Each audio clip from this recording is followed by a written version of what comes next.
Welcome back. So pressure is mounting on the National Director of Public Prosecutions, Advocate Shamila Batohi, to give details surrounding allegations that the National Prosecuting Authority has been infiltrated.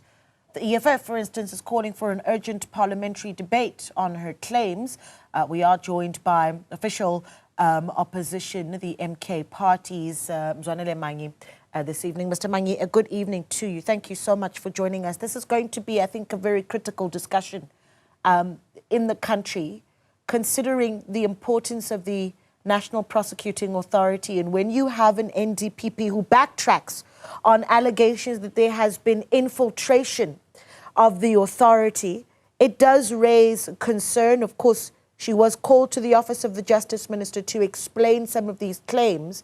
But what do you make about what this says around public confidence, certainly in the NPA? Yeah, hi, Naditi. Thank you very much. No, for us as the MK party, we've been making this call since the beginning of the year that Batohi is wholly incompetent.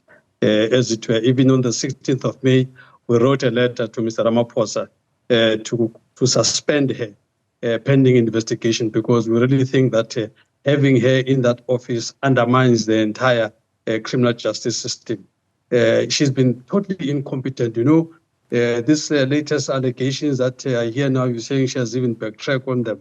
That should even be a reason enough to remove her. Imagine such a spurious yet serious allegation to level against your own colleagues that are there. And I think this was just a red herring to try and get attention away from her. She's been a monumental failure.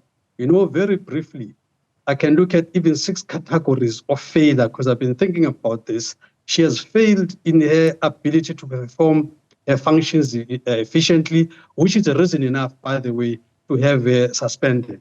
She has failed to lead prosecution or investigation, which talks to the abdication of her leadership. She has failed to review irrational decisions, which is amounts to legal neglect. I mean, if you look at the issue of she shouldn't have required any public outcry for her to say this decision is not making sense. Failure to ensure that prosecutors act competently, which talks to the systemic failure of her leadership over the past 6 years. Ignoring performance oversight, just sitting here and keep blaming national directors of the NPA directors at various provinces, yet the law gives power to her to oversee these people, and she's going around pointing fingers everywhere. Lastly, even failure to prosecute without fear or favor. We hold a view as the MK party that, in fact, even some of her decisions to prosecute are actually just political. If we look at the issue of Kokomachela, for instance, it's a typical political decision which has failed to even see through, because there's no evidence to back up all these political machinations that they've been doing to the poor guy. So, and Kokomachela is not the only person. There are many others as well. Look at what happened to the Cholota case.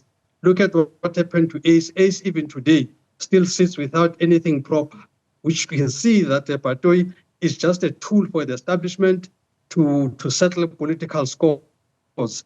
Indeed, I think her time in that office has been nothing but a serious waste and a serious undermining of our criminal justice system. So we can't wait to see her back for us as the MK party.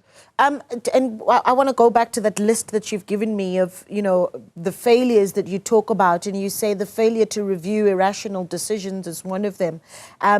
If we go back to the issue of Cholota, certainly with Morwadi Cholota in the Bloemfontein High Court, the ruling there being that her extradition was unlawful. The technicality leading that was that it is the Justice Minister's purview, I suppose, to order and request an extradition. I mean, those are technicalities that one could argue are incredibly important. So your view on what this says about other extradition cases like that of the Guptas, for instance, and the NPA's ability to bring them back home?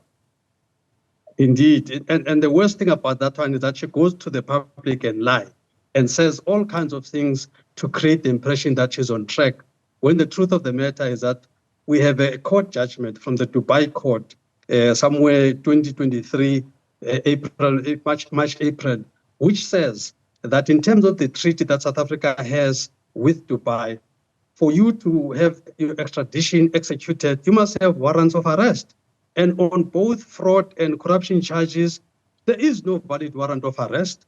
Even the Nulane case, which was the base case for those warrants, the people that were accused there were not only found not guilty, they were actually acquitted, which just shows that it's a high level of a nonsensical case. As it were, the state right now is vulnerable to being sued if those people want to take their rights through, all because of Batohi's incompetence. So there is just nothing that she can go home and say, here is a major case that since my appointment I have done. I'm not aware of anything that she has ever done. Even if you were to look at the billions of rands that were lost with that Mark Jooste case, where they even agreed. Imagine to agree to be funded by a person that are investigating. How can she not even see that on its own compromises the credibility and the integrity of NPA? How can the person that you are investigating pay for investigation on himself? I mean, right, how ridiculous. And Batohi agrees to all this. So indeed, we really have an incompetent person here. I just don't understand why is it that Mr. Ramaphosa has not jumped onto this opportunity, because on his own he cannot do anything, apparently. But now we've given him a proper, well-argued case to say this lady is out of her wits, she's out of her depth, and she has been like this for the past 6 years. And we've been tolerating this for all this time, thinking that she's going to come right, Instead, they go and fake cases. They've got an approach now in NPA, fake it till you make it. They go to court with empty files and pretend to be very serious and studious, and yet they know they've got nothing on those files.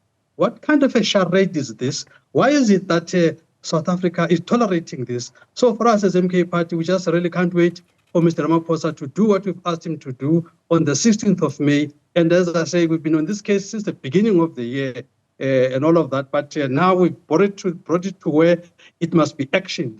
Yeah. The presence of Batohi right now in her office is really the incompetence of Mr. Ramaphosa. So, I mean, I do want to say this, that we certainly have not seen the files of prosecutors that enter the courtrooms and can say that they are empty, and so that needs to be said. But this is what a few other political parties are saying. The Economic Freedom Fighters have written to Speaker Thogoti Diza. They want a debate on what they say is a crisis in the National Prosecuting Authority. Action SA saying that they want Batohi's immediate removal. This, of course, coming from her failure to deal with some of the more high-profile cases. So you say act. What is the action that you want to see now as the MK Party, where the NPA and the NDPP is concerned? Well, look, you must understand that the appointing authority here is not Parliament. So all these parliamentary calls are really just theatre. Nothing is going to come out of that. It's just theatre. The real thing here is with the appointing and the removing authority. That authority is one person and one person only, and that's Mr. Ramaphosa. So for us as MK, we've made the correct call to go to the appointing authority. There's no amount of discussion that's going to happen in Parliament that's going to do anything. It's going to be a discussion, and that's it. The person that holds the power to remove it is Mr. Ramaphosa. And so I think those calls and everything else that are directed at Parliament, truth be told, is just theatre, because there's no, Parliament is not appointed. It was appointed by Mr. Ramaphosa, and that's where the power to remove lies. So the pressure must be on Mr. Ramaphosa. What these parties are advised to do is to help the call of the MK Party and write more letters themselves to Mr. Ramaphosa to say further to the letter that the MK Party has written to you. We also back that letter, and we're also saying for these reasons, they even have their own reasons why she must be removed. To take it to Parliament is really theatre. People just want to be on TV. That's all. And of course, we're looking at what the various political parties have said. If we look at those, or a party within the government of national unity, the Democratic Alliance, for instance, not quite supportive of this idea of removing the NDPP, but saying that the institution, that is the NPA, in and of itself is highly flawed. And in fact, one of the suggestions that they've put on the table is that there be the creation of an anti-corruption commission that will investigate and even prosecute high-level corruption. They've asked for an ACC and also asked for some changes to the constitution on how the NDPP is appointed. What do you make of that suggestion, an anti-corruption commission? The important suggestion is the one made by the MK party, which is much more long-lasting. What we've taken opportunity of this constitutional review period, which just lapsed on the 31st of May. Our submission in terms of the NPA is that the NPA must become a Chapter 9 institution. The biggest weakness with the NPA now is the involvement of politicians like Mr. Ramaphosa, as an example. If, for instance, the NPA was a Chapter 9 institution, we would be having some kind of a Section 194 kind of process right now, like it happened with the public protector. We would have some kind of a similar situation like that, where Parliament has got much more power to do something about this than it is at the moment. At the moment, Parliament, as far as Batohi is concerned, is just a talk shop. The person with the power is the president. So for us, as the MK party, we've made a much more solid submission on this to say NPA must become a Chapter 9 institution so that Parliament has got much more leverage as a place where these institutions account. Right now, they are accounting, they can come to Parliament, but their real boss is really the president, as it were. So I want to change that as the MK party. Okay.